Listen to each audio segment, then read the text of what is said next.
So how about those quotes? Those are some deep quotes, and huh? powerful. They were moving, Really? you know? Yeah, very.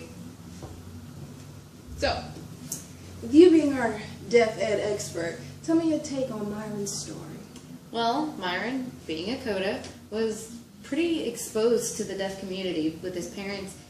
They always took him to the deaf events. Sometimes they went to the beaches and hung out with the deaf community. I felt that in those experiences, it was a really good read in that it showed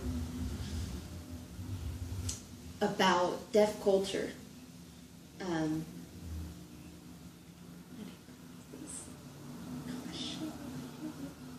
Right, I understand completely what you're saying. You know, with Ruth's story, you know,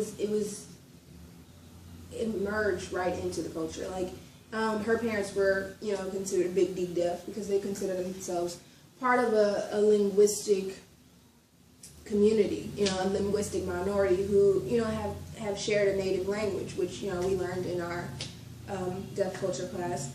And you know, they spent a lot of time making sure that even Ruth, being a hearing child, could be immersed into the community. You know, they would have, you know, deaf people come over, like, so frequently, like, they would come over on a certain day of the week that Ruth ended up calling them by the name of the week. She would be like, oh, that's Mr. Thursday, you know, because they came over frequently and regularly so that she could be a part of that deaf community and wouldn't feel so left out in the silence. That's good. I mean, for deaf educators, I think that's a really good insight about how